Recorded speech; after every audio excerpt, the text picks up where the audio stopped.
paz do Senhor, povo de Deus, por aqui Tony Pinho do canal Bíblia para o Cotidiano. Estamos começando mais uma aula da nossa editora Betel Dominical. Chegamos na nossa lição de número 8, conhecendo algumas armas poderosas em Deus.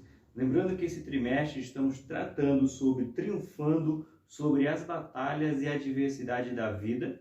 O comentarista dessa revista é o bispo Samuel Ferreira e hoje nós vamos aprender um pouco mais sobre as armas de Deus, as armas que Deus vai nos conceder, que já nos concedeu para nos defender de todas as ciladas, a astúcia, de tudo aquilo que vai querer nos afastar dele. Vamos falar um pouco sobre o inimigo, como ele age, depois vamos falar sobre as armaduras de Deus. Sim, vamos aprender hoje como nos defender dos ataques ferozes do inimigo, para nos tirar cada vez mais da presença de Deus. Mas Deus é fiel e já nos deu ferramentas fortes para resistir ao inimigo. Na lição 8, que começa agora, será aplicada no dia 22 de agosto. Sim, dia 22 de agosto de 2021. Se você não conhece o nosso canal, nós já chegamos na lição 8. Ou seja, já temos 7 lições que foi gravada aí para aprendizado nosso, meu e seu, no longo dessa semana, desses meses. Estamos aí chegando quase na metade para o final desse trimestre, que foi sensacional. Digo já que chegou assim o anúncio de qual será o próximo tema que a editora Betel Dominical vai tratar no último trimestre de 2021. Vamos falar sobre o livro de Efésios, sim, o ensinamento sobre Efésios. Efésios é um livro pequeno, porém de grande valia doutrinária, grande valia de uso pessoal para a minha e para a sua vida, certo? Então vem comigo para a gente aprender aqui, conhecendo algumas armas poderosas do nosso Deus. No nosso texto áureo está escrito justamente no livro de Efésios, capítulo de número 6, versículo de número 10, que diz assim: No demais, irmãos meus, fortalecei-vos no Senhor e na força do seu poder. Nossa verdade aplicada, sim, precisamos colocar essas verdades que vamos aprender aqui em prática. E a nossa verdade aplicada, ela diz assim: nossa luta contra os inimigos espirituais exige de nós preparo em uma vida íntegra. O bispo Samuel, ele vai colocar sempre isso aqui, que para a gente vencer as nossas batalhas contra os nossos inimigos espirituais, nós temos que ter uma vida íntegra. Eu vou até marcar com o marca-texto essa parte, porque eu não havia marcado. E é aqui muito importante. Exige de nós preparo e uma vida íntegra. É isso que nós precisamos entender para vencer essas lutas espirituais. O nosso texto de referência, ou o nosso texto que nós vamos usar como base, esse texto assim, que a gente vai aprender muito sobre ele, é o livro de Efésios, capítulo número 6, que para falar de batalha, falar de guerra na Bíblia e como no Novo Testamento o crente pode se preparar, é através do livro de Efésios. Paulo deixa aí algumas diretrizes, ele usa muito o seu olhar humano mesmo, vendo como os exércitos romanos, os próprios exércitos que se formavam no tempo de Paulo, como aqueles soldados se preparavam para a batalha. E Paulo, com essa visão, ele faz o quê? Vou trazer isso aqui para dentro da igreja, porque a nossa luta não é contra a carne nem contra o sangue.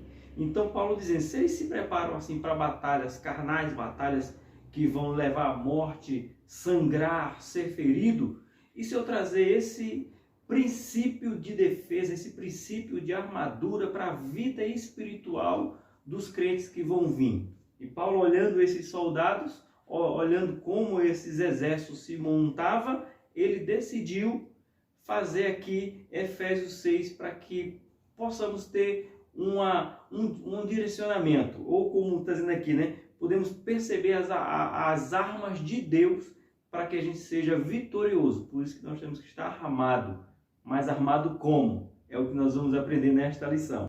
Efésios 6, a partir do versículo de número 13, nos diz assim: portanto, tomai toda a armadura de Deus, para que possais resistir no dia mau, e havendo feito tudo, ficai firme. Só esse versículo já dá para a gente ministrar uma aula. Porque Paulo, ele começa dizendo, né?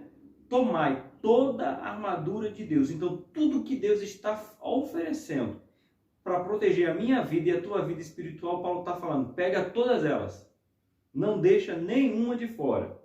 E depois ele diz, depois de ter feito tudo isso, fique firme. Aí eu me lembro de Deus falando para Josué, esforça-te e tem bom ânimo. Ou seja, fique firme. Depois de você pegar todas essas armaduras. Versículo 14. Estais, pois, firmes, tendo cingido os vossos lombos com a verdade, e vestido a couraça da justiça, e calçado os pés na preparação do evangelho da paz, tomando, sobretudo, o escudo da fé, com o qual poderás apagar os dardos inflamados do inimigo. Tomai também o capacete da salvação e a espada do Espírito, que é a palavra de Deus. Olha aqui, a nossa Bíblia, ela é considerada uma espada que corta com justiça, uma espada que vamos aprender hoje sobre esse princípio da palavra de Deus ser espada para as nossas vidas. E Paulo usa que aqueles soldados, aqueles guerreiros se preparavam para a batalha, afiavam a sua espada, sabiam manejar muito bem a sua espada. E Paulo fala, se nós, que somos cristãos, sabemos manejar bem a espada da palavra, podemos vencer muitas batalhas. Mas não esqueça, eu me apego aqui, deixa eu marcar mais uma vez, Efésios 6, capítulo de número 13. Porque Paulo diz bem claro, portanto, tomai toda a armadura de Deus, para que possais resistir ao dia mau. E havendo feito isso, ficai firme. Ou seja, Paulo não está escondendo que o dia mau virá, que as batalhas e até mesmo as guerras virá. Ele está dizendo, o dia mau vai vir. Mas como vamos nos portar quando ele chegar? Essa é a preparação do qual nós cristãos temos que estar preparados, porque o dia mau ele vai chegar. Seja em proporções menores ou maiores, vai depender da sua luta, vai depender do que o que é maior para você, o que não é maior, mas o dia mau vem. A Bíblia é bem clara, o dia mau vem. Temos que estar preparados. Na nossa introdução, nos diz assim, para vencer as adversidades da vida, o cristão deve saber bem quem são os seus adversários e os meios pelos quais Deus o equipou para vencer as batalhas espirituais. Primeiro, temos que conhecer quem é o nosso inimigo. Conhecendo quem é o nosso inimigo, nosso adversário, já vamos entrar ponto a ponto, aí eu conheço o inimigo, sei quem ele é. Sabendo quem ele é, aí eu me preparo com as armas que Deus me deu para enfrentar esse inimigo. Então, aqui tem dois princípios. Aqui olha o ensinamento já agora para você guardar. Dois princípios. Conhecer quem é o inimigo e que arma que nós vamos usar contra ele. Porque não dá para enfrentar o inimigo sem saber quem ele é. E se souber qual é o inimigo, não pode usar qualquer arma. Porque cada inimigo tem a sua artimanha. Tem a sua desenvoltura, tem a sua estratégia. E Deus também já traçou essa estratégia para mim e para a sua vida. Vamos para o nosso ponto 1. Os antagonistas do cristão. Embora Cristo tenha vencido e despojado toda a autoridade espiritual, Colossenses 2,15, e os fiéis estarem libertos da escravidão do pecado, as forças do mal continuam a ameaçar o cristão. Vamos ver o que diz livro de Colossenses, capítulo de número 2, versículo de número 15. E despojados os principados e potestades, os expôs publicamente e deles triunfou em si mesmo. Ou seja, Jesus Cristo triunfou sobre as potestades e os principados. Porém, mesmo Cristo tendo triunfado, eu e você não estamos imunes às investidas dessas hostes. Mas Cristo venceu e nos deu armas para vencer essas batalhas também. Aqui no nosso ponto 1.1, aqui sim, nós começamos a entender quem é o nosso adversário, contra quem nós vamos lutar. O 1.1 fala, o diabo, conhecido também como Satanás, adversário, acusador. Aqui nós temos ele apresentado como um adversário de nossas almas, é um adversário que não para. Mas na minha opinião, como cristão, eu acho que acusador é o que tem tirado mais as pessoas de dentro da igreja. Ele fica nos acusando, dizendo que nós não somos merecedores, que nós somos pecadores, que Deus não vai nos socorrer, que Deus não vai ter misericórdia. Muitos não voltam à igreja depois que se desviaram, saíram do caminho por vergonha, ou seja, acusação. Satanás fica colocando na cabeça que ela não é digna de estar ali.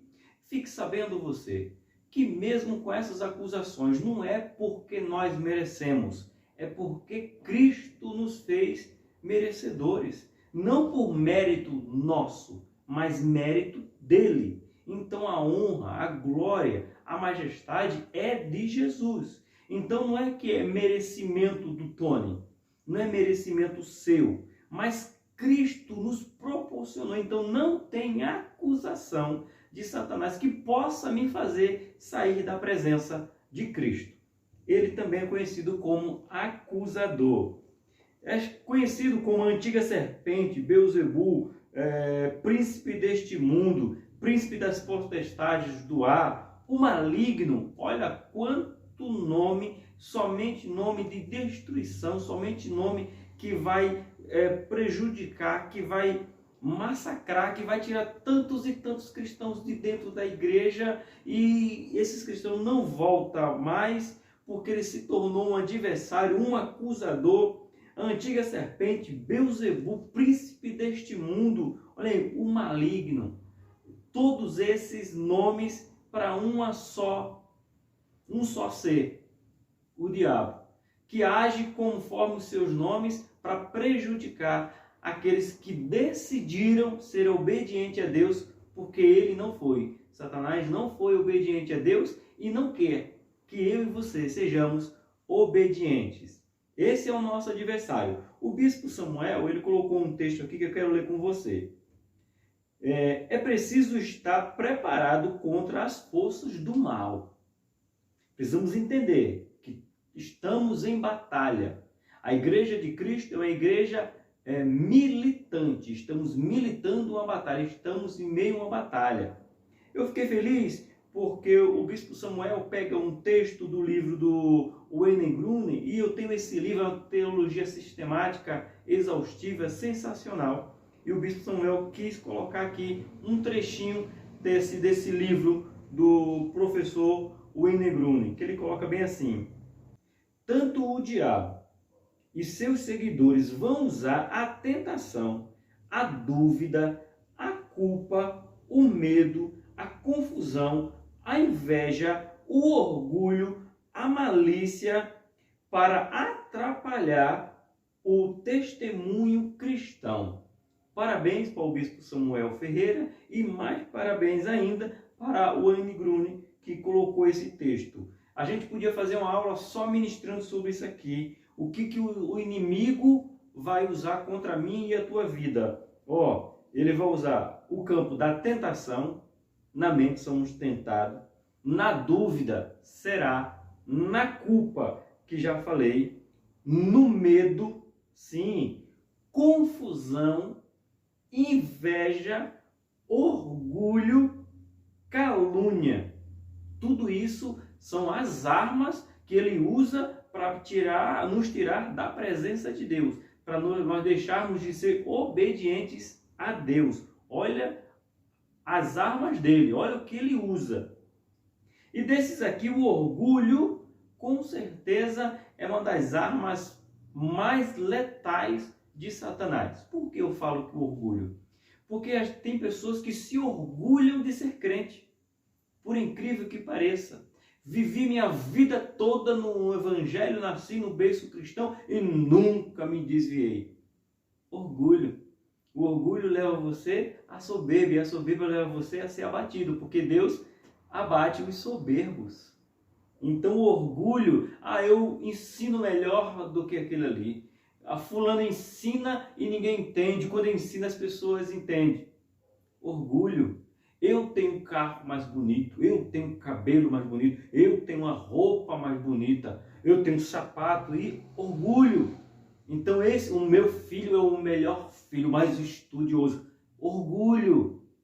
Então temos que entender que essa é uma das armas, essa é a arma principal dele. Fazer o homem se sentir orgulhoso, que acha que é pelos seus méritos que conquistar algo.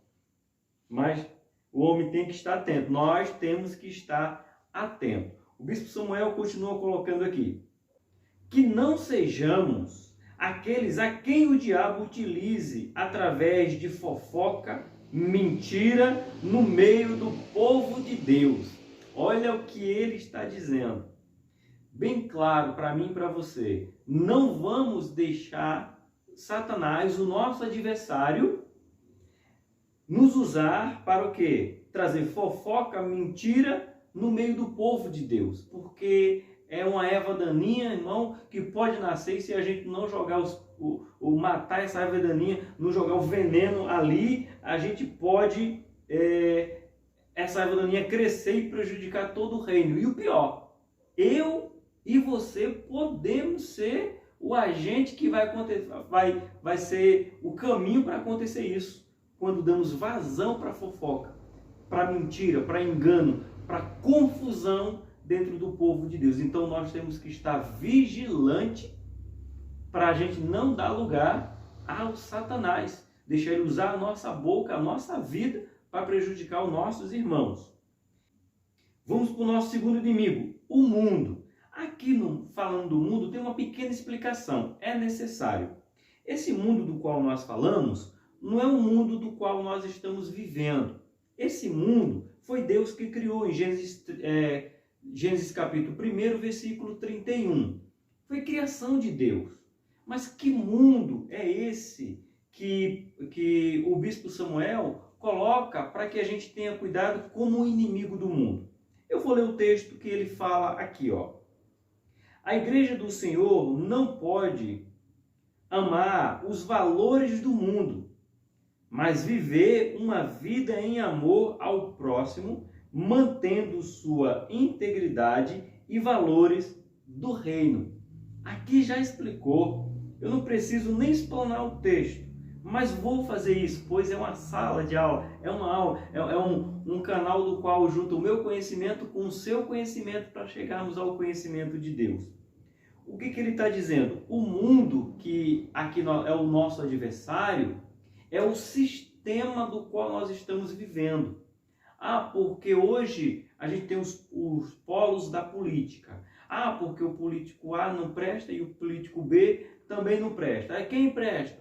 Aí, o político roubou, eu também roubo. A gente quer roubar e depois quer cobrar a honestidade do outro.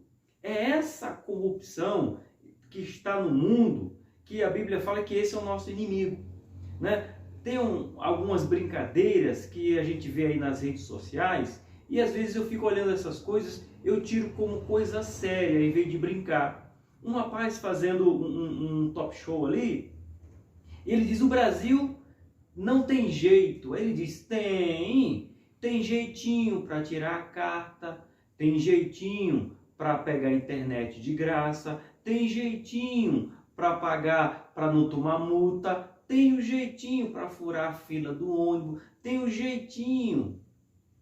Ele diz, o Brasil tem jeito, ou seja, mostrando que o problema não é o político. O problema é o sistema do mundo do qual nós estamos inseridos e temos que ser muito insistente. Temos que nos policiar, porque nós estamos vivendo neste mundo chamado de sistema, esse cosmo. Estamos vivendo aqui nesse sistema e a qualquer momento essas propostas podem chegar para mim e para você, e aí sim, esse mundo ele é atrativo. No país que nós vivemos, dizendo, tem um jeitinho para você pagar menos imposto, para você burlar o imposto de renda. Somos tentados aqui. Por quê? Já pago tanto, a segurança não funciona, os hospitais é uma calamidade, a educação não ensina nada direito, então, se eu puder enganar o imposto de renda, eu vou enganar. Então, esse é o mundo do qual nós estamos vivendo. A nossa luta é com esse mundo. Todo mundo está fazendo. Vamos fazer também? Aí é que está. O mundo é o nosso adversário. Que mundo? O sistema que está regendo este mundo. Quando a Bíblia diz que o mundo jaz no maligno, é nessa malignidade que nós estamos falando. Não é que o mundo terreno, terra, o cosmo, o material, não é esse mundo que está falando. Esse mundo ele é perfeito.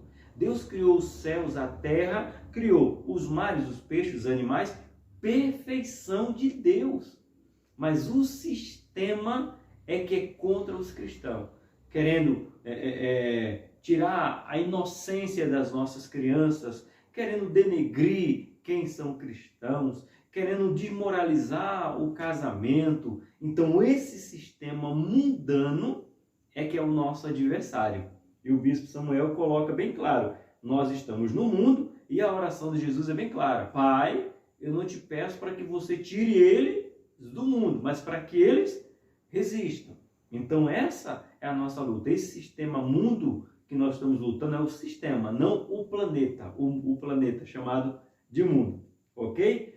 Outro adversário é a carne. Literalmente. A carne, não carne. Quando fala carne, a gente pode ter alguns segmentos. Olha só, ela pode ser a carne mesmo, corporal, a carne humana, né? A gente tem esse desafio. Essa carne aqui, depois que houve a queda lá no Jardim do Éden, essa carne ela foi contaminada e nós trazemos a natureza adâmica para a nossa vida, e essa natureza adâmica, ela grita dentro de nós. Por isso que Jesus, lá na conversa do livro de João, capítulo número 3, lá com Nicodemos, que ele diz até um texto muito bonito, falando de mundo já também aqui, entrando aqui na carne, que Deus ama o mundo, que diz o texto, João 3,16, porque Deus amou o mundo. Que mundo? Esse sistema corrompido? Não. Amou os filhos deles que estão no mundo, que deu o seu Filho unigênito para todo aquele que nele crê, não pereça, mas tenha vida eterna. Só que esta conversa de João 3,16 é uma conversa com aquele mestre Nicodemos que busca Jesus de noite. E aí, quando nós falamos aqui de carne, que é 1.3 da nossa revista, o que a gente está entendendo com o adversário é a carne? Porque Jesus fala, Nicodemos, aquele que não nascer de novo não pode entrar no reino do céu. Nicodemos fala até assim, como pode? Um homem velho entrar no ventre de sua mãe. Ou seja, ele não entendeu nada. E Jesus até diz, tu és sábio em Israel e não entende isso? Essa é a luta da carne. A carne não entende as coisas espirituais. Então, essa luta a gente precisa entender. Essa carne, ela grita para fazer a vontade dela, a vontade pecaminosa. Por isso que lutamos contra ela. Lutamos dia após dia. Como levantamos de manhã, que olhamos no espelho, a gente pode dizer essa frase. Estou pronto para a batalha do dia. O que você tem preparada para mim, ó minha carne? Porque ela vai querer gritar. O mundo, o sistema vai dizer, faz do seu jeitinho. E Satanás vai estar no nosso ouvido, nos tentando. Porque o problema não é ser tentado, o problema é ceder à tentação. O bispo Samuel, ele coloca um versículo aqui de Romanos capítulo 8, versículo de número 1. Vou ler para você. Nenhuma condenação há para aqueles que não andam segundo a carne, mas segundo o Espírito. Ou seja, se nós andarmos segundo o Espírito, não há condenação para mim e para você. Você que se desviou do caminho de Cristo, se afastou, se alongou dele. Se você voltar, não há condenação nenhuma quando a nossa carne se rende ao Espírito de Cristo. E se rendendo ao Espírito de Cristo, nenhuma condenação há. Para mim, para você, para os seus familiares, seus filhos, suas filhas, não importa, seu marido, seu esposo, não importa se eles atenderem o chamado do Espírito, nenhuma condenação há. Romanos capítulo número 8, o versículo de número 1. Muito bem. Chegamos aqui ao final do ponto primeiro, conhecendo os inimigos, são 3. Lembre, Satanás, o mundo e a nossa carne pecaminosa. Esses são nossos 3 adversários. Conhecendo nossos 3 adversários, conhecendo algumas armas deles, agora nós vamos conhecer as nossas armas espirituais. Vamos ver como diz aqui a nossa lição, conhecendo algumas armas poderosas em Deus. Agora sim, vamos para o nosso ponto 2. Mas antes, eu quero ler a pequena conclusão do nosso ponto 1. A nossa luta diária se resume a 3 grandes adversários, a saber, Satanás, o mundo e a carne. Vamos para o nosso ponto de número 2. Armadura de Deus. Paulo exorta os crentes a serem fortalecidos na força do Senhor e se vestir contra as potestades do mal. Ele observa a vestimenta dos soldados de seu tempo e faz uma analogia sobre a conduta que devemos ter. Lembra que foi a minha primeira introdução? Já falando aqui o ponto 2, Paulo observa os soldados e diz, isso aqui dá para gente que é crente, que somos temente a Deus, temos Cristo como nosso alicerce. Dá para usar o que eles usam, o material, dá para usar espiritualmente. Ok? No nosso ponto 2.1, o cinto da verdade. Olha, Paulo separou aqui certinho para você.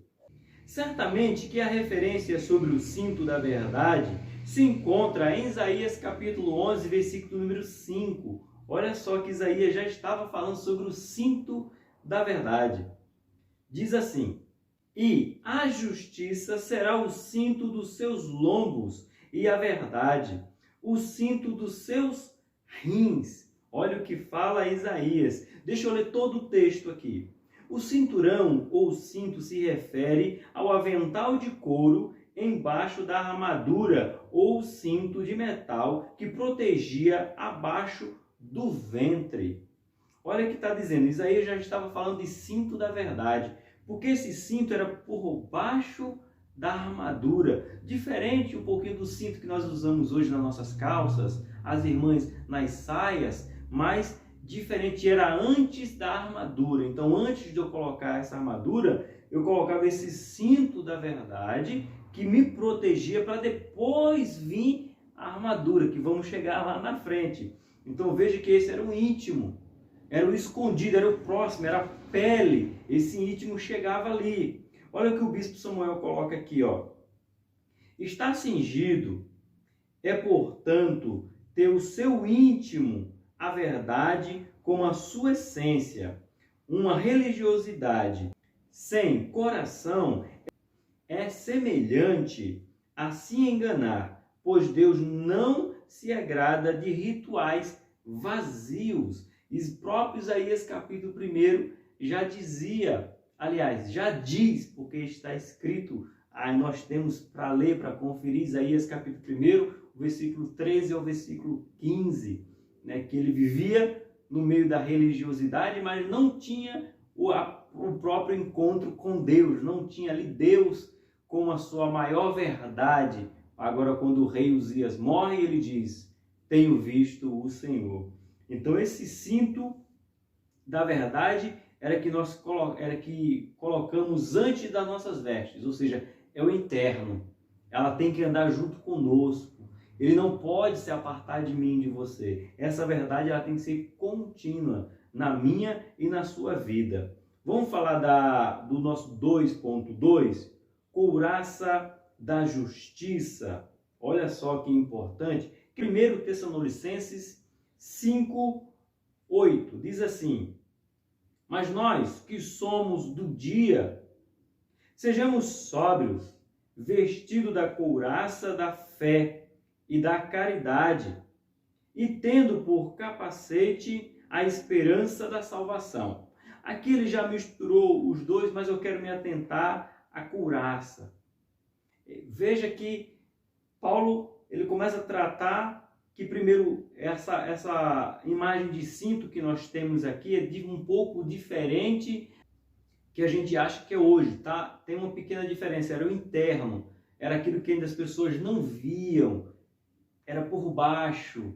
Agora vem o quê? A couraça da justiça. Então, Tessalonicenses faz essa ligação muito bem. O bispo Samuel continua dizendo aqui: o cristão não deve ter em sua prática de vida uma conduta fraudulenta. Quantos se dizem cristãos e são conhecidos por serem pessoas sem credibilidade? Estes estão despidos da justiça. Lembrando que falar de justiça já nos lembra que nesse nosso canal aqui que você está, eu, Tony Pinho, temos aula falando sobre a justiça de Deus. Está aí no canal, você pode depois acessar. Temos uma aula só falando da justiça de Deus, que foi no trimestre anterior, falando dos atributos de Deus. Então você tem uma aula completa. Então se você puder aí depois assistir, e já ajuda o nosso canal a se inscrevendo, marcando o sininho, ativando ali as notificações para que o YouTube notifique você, porque aí temos conteúdo semanalmente. Temos conteúdo para você aprender um pouco mais da palavra de Deus. Isso vai me ajudar e para você não custa nada. Se inscreve no canal, ativa o sininho e Deus te abençoe. Lembrando, temos uma aula completa sobre a justiça de Deus aí. Então, o que o bispo Samuel está dizendo? Que um crente que não anda com justiça, ele está despido. Ele colocou o cinto, mas não colocou a couraça da justiça. Ele precisa ser justo, andar com justiça. Ele continua dizendo bem aqui, ó: onde quer que Cristo plante crentes verdadeiros a fim de darem fruto para a glória dele, Satanás planta falsos crentes que fazem oposição a esse trabalho e atrapalha a colheita. Meus amigos, eu não sei como te dizer assim, mas essa palavra é a ideal. Não desanima. Às vezes a gente fala assim: para ser crente igual fulano eu não vou. Fulano falou que era crente e cometeu um assalto. Fulano falou que era crente e roubou e matou e foi preso. E esses crentes não servem. Não é os crentes. É a personalidade da pessoa. Ela não se rendeu a Cristo. Quais são os 3 adversários? Lembra? Que luta contra nós? O diabo, o mundo e a carne. E essa pessoa, ela pode dizer que é cristã, mas se ela não nascer de novo, ela não teve um encontro com Cristo. Então não desanima. Cristo é bom demais. Cristo é amoroso. Cristo quer nos trazer de volta, nos religar ao Pai porque estamos desligados. Tem gente que não gosta de ser chamado desviado. Não sou desviado, não. O que é um desvio? É todo aquele que sai do caminho original. Se você saiu do caminho que é Cristo, porque ele mesmo disse, eu sou o caminho, e você não está mais no caminho que é Cristo, você se desviou. A gente tem que falar a verdade. Não adianta eu dizer, eu quero ganhar muitos seguidores, eu quero ter muitos likes, muito inscrito no canal, então tem palavras que eu não vou usar. A verdade é a verdade. Quem não está no caminho de Cristo está desviado, pegou um desvio. E cuidado, porque talvez nesse desvio você se perca e não se ache mais. Mas que Cristo, ele estenda a mão para você e você queira pegar a mão de Cristo. Então não se desanime não com aqueles que se dizem cristãos e não são. Existiu desde que Jesus veio ao mundo. Se voltar mais atrás, até os judeus, que se dizia judeus e não era, Apocalipse já diz isso. Então, não se desvia não, permanece firme, luta contra Satanás, contra o mundo e contra a carne, porque temos armadura, temos armas para lutar, foi Deus que nos concedeu. O nosso 2.3, calçados do Evangelho. Está calçado aqui faz referência à estrada e ao caminho e a percorrer.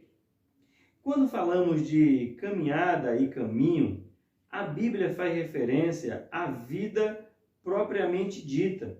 É a palavra que ilumina o nosso caminho.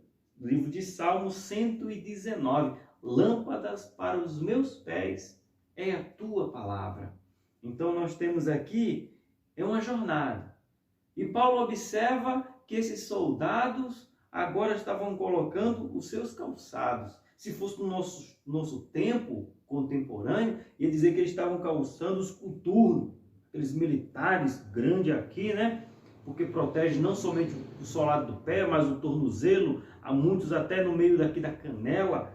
Para quê? Para proteger. E Paulo observou isso aí, disse isso aqui, isso serve, e temos que estar preparado. O bispo Samuel continua colocando, caminhar com os pés descalços ou com calçados inapropriados interfere diretamente na distância percorrida. O cristão tem uma longa jornada pela frente e o nosso ponto de partida é a cruz e a nossa chegada é o céu.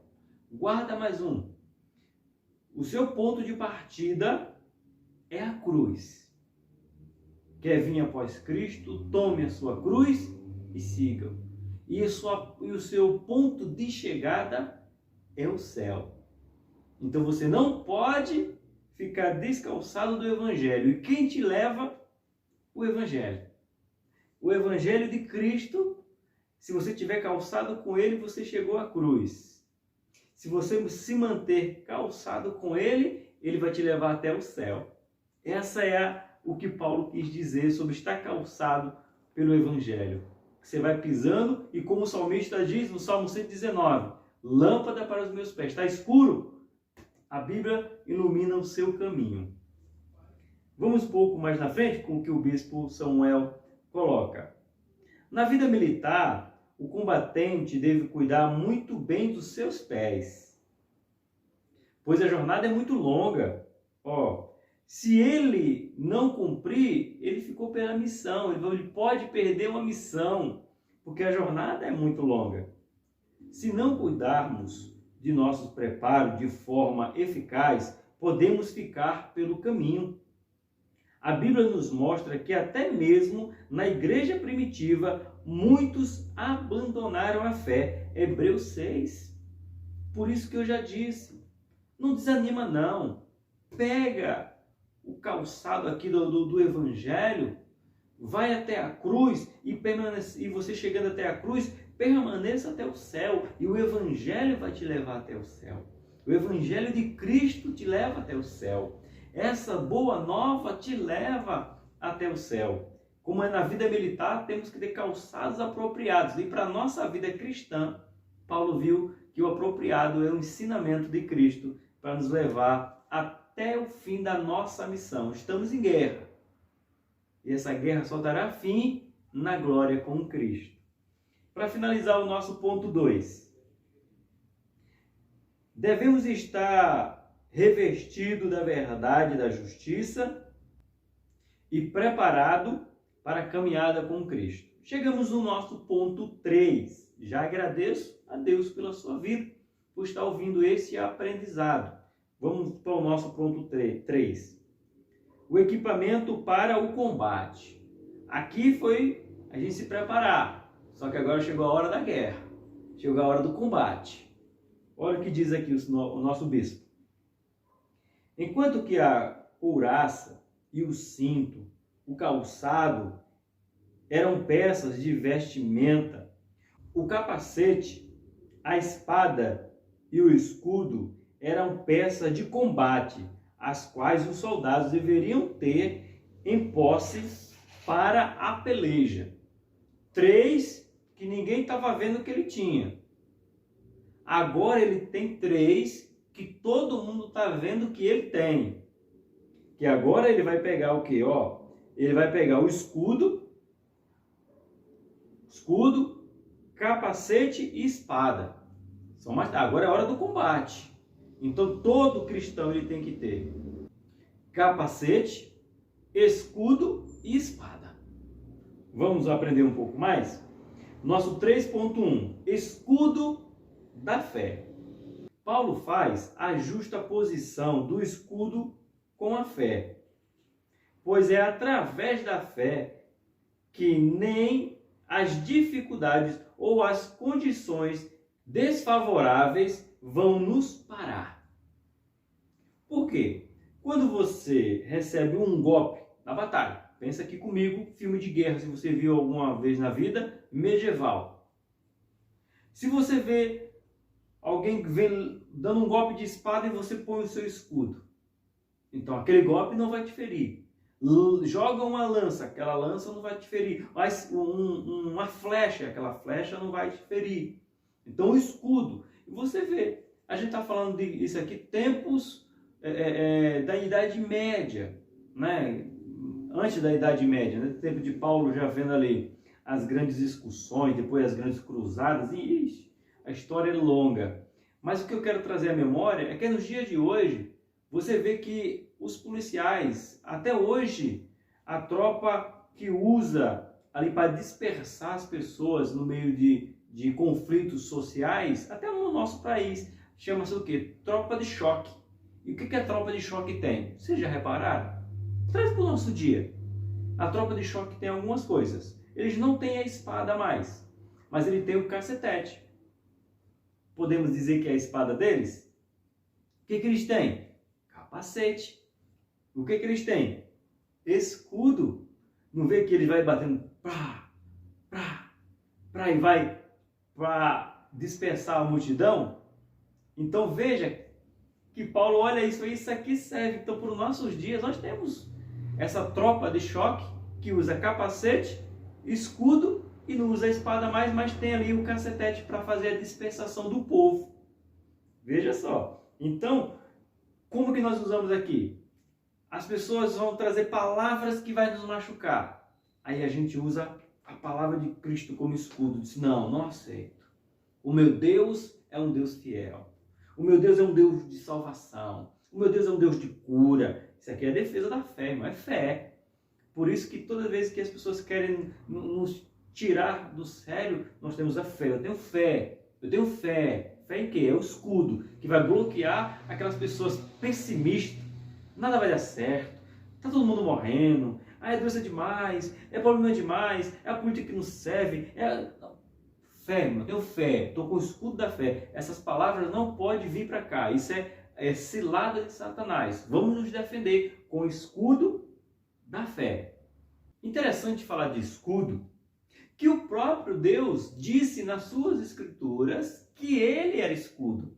Sim, para quem? Abraão. Gênesis capítulo número 15, versículo 1, ele diz para o próprio Abraão. Deixa eu ler aqui para você um textozinho. Diz assim, Gênesis 15, onde Deus diz a Abraão que ele era o seu escudo. A importância inicial é não somente ter fé, mas em quem ter fé. pois o nosso Deus é poderoso para nos livrar e mudar o quadro de toda e qualquer situação, pois a Deus nada é impossível. Mas ele disse para Abraão: eu sou o seu escudo. Sabe, até aí, Voz da Verdade tem um hino muito lindo, aí mesmo no YouTube você pode escutar, é até o título, até esse escudo. Pastor Carlos Moisés que é o intérprete dessa canção muito linda, Escudo. Então aqui o próprio Deus disse para Abraão que era o escudo dele. Então não basta a gente só ter o escudo, tem que saber quem é o nosso escudo. Não pode ser um escudo qualquer, tem que ser um escudo que tudo pode, como diz aqui. A Deus nada é impossível. Agora vamos falar no nosso ponto 3.2, o capacete da salvação. Uma das peças de combate mais importante era o capacete, que muitas vezes era de couro coberto de bronze e servia para proteger a cabeça. Isso é normal. Mas imaginou, até hoje, os capacetes, os soldados que vão para o campo de batalha hoje, tempo contemporâneo, 2021, todos os soldados que vão para os campos de batalha, seja a guerra onde for, eles usam capacetes. Porque o tiro fatal, ele vem principalmente na cabeça. Então, lá os soldados já usavam e até hoje os soldados continuam usando capacetes blindados, porque sabe que na cabeça o tiro 99% é tiro fatal. Acertou na cabeça, só livramento de Deus. Por isso que até hoje, todos os exércitos, eles usam capacetes. Veja a importância. E nós cristãos, estamos usando o nosso capacete? Capacete contra o quê? Lembra que eu falei que Satanás, ele age como? Na tentação, soprando, capacete cobre toda a cabeça, a orelha, e ele fica soprando as suas artimanhas, as suas armações para que derrube a mim e a você. E se a gente tivesse um capacete? A gente cai, a gente é iludido, a gente é enganado. Então precisamos estar com o capacete, porque esse capacete é que vai nos levar à salvação. Porque se nós não colocarmos ele, nós corremos o risco de ser enganado por Satanás. O grande perigo da tentação não é... O grande perigo da tentação não é sofrê-la, e sim deixá-la adentrar ao coração. Permanecemos firmes na presença de Deus e que nossa mente seja ocupada com pensamentos edificantes, como afirma o apóstolo. É Filipenses capítulo 4, versículo de número 8. Vamos ler na Bíblia? Nos diz assim, quanto ao mais, irmãos, tudo que é verdadeiro, tudo que é honesto, tudo que é justo, tudo que é puro, tudo que é amável, tudo que é de boa fama, se há alguma virtude, se há algum valor, nisso penseis. Olha que está dizendo que a nossa mente, que é onde vai o capacete, ela tem que trazer à memória o que é justo, o que é bom, o que é honesto, o que é agradável. Olha o que manda a Bíblia como capacete. A mente está vazia, irmão, é você estar sem capacete. Tua mente está ocupada, você está louvando, está adorando, está engrandecendo, está bendizendo, está trazendo à memória coisa boa. Isso aí é teu capacete. É o capacete que nos leva à salvação. Chegamos no nosso ponto 3. Já agradeço a Deus muito, muito, muito por sua vida. A espada do Espírito, que é o nosso ponto 3.3. A Bíblia é comparada com a espada que separa o falso do verdadeiro. Aqui, olha a nossa espada, irmãos. Aí o bispo Samuel continua colocando. Atualmente, vivemos em um mundo globalizado e em um país que ainda se pode pregar o evangelho sem ser preso por isso. Entretanto, muitos crentes não fazem uso correto da sua arma. Muitos se deixam levar por quaisquer ventos de doutrina, por serem analfabetos bíblicos funcionais. Nunca tivemos o conhecimento tão perto de nossas mãos, mas tão distante ao mesmo tempo. Irmãos, hoje nós temos a possibilidade de ter a espada nas nossas mãos, seja ela impressa, seja ela digital, ou seja ela, irmão, até se você colocar no YouTube a Bíblia falada, a Bíblia lida, vai ter alguém lendo para você. Mas a gente precisa manejar bem essa palavra. Não adianta a gente ter uma arma como a Bíblia, trazendo aqui como espada, e a gente não saber usá-la. Vamos usar ela muitas vezes para nos ferir e para ferir a outros. E essa Bíblia não é para ferir, é para gerar vida. É uma espada para dizer para Satanás: eu tenho como lutar contra você. Você pode vir com as suas armas, mas eu tenho uma espada que pode lutar contra você. Isso nos mostra que é imperativo para o cristão manusear com excelência a palavra de Deus. Vamos ver se a gente encontra esse princípio aqui na palavra de Deus? 2 Timóteo, capítulo 2, versículo de número 15. Vamos ver o que diz. Nos diz assim: procura apresentar-te a Deus aprovados, como obreiro que não tem de que se envergonhar, que maneje bem a palavra da verdade. Então não basta você ter a palavra em suas mãos, você tem que manejar bem e já apresentar a Deus aprovado. Esse processo todo que nós passamos, de você colocar toda a armadura de Deus, é para você se apresentar a Deus e dizer: estou aqui, pronto para a batalha e manejando bem a espada, que é a palavra. O bispo Samuel faz uma pequena conclusão do ponto 3, que diz assim: o capacete, o escudo e a espada são armas que devemos usar no nosso combate diário contra as forças do mal. Diariamente. Escudo, fé. Capacete, salvação. E espada para o contra-ataque. Temos que estar preparados. A conclusão desta lição: o cristão vive em uma batalha invisível. E nesta batalha ele deve estar preparado, fortalecido e avançando, segundo o seu general de guerra, Jesus Cristo.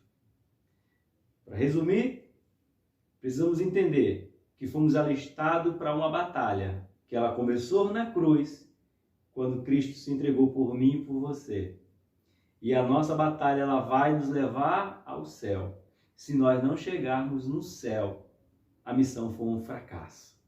Mas se nós continuarmos caminhando rumo ao céu e lá chegarmos, seremos recebidos por aquele que nos alistou para essa grande batalha. E a recompensa é vida eterna. Por aqui, Tony Pinho, do canal Bíblia para o Cotidiano. Que o Senhor te abençoe e que você use as armas que Deus tem te dado para vencer todas as armadilhas de Satanás, todas as astúcias. Que você possa ficar comigo mais uma aula que teremos na próxima semana. Você continua firme, com os seus pés firmes no Senhor. Eu te agradeço e te digo que Deus te revista com toda a autoridade e todo o poder. Que Deus te abençoe e até a próxima.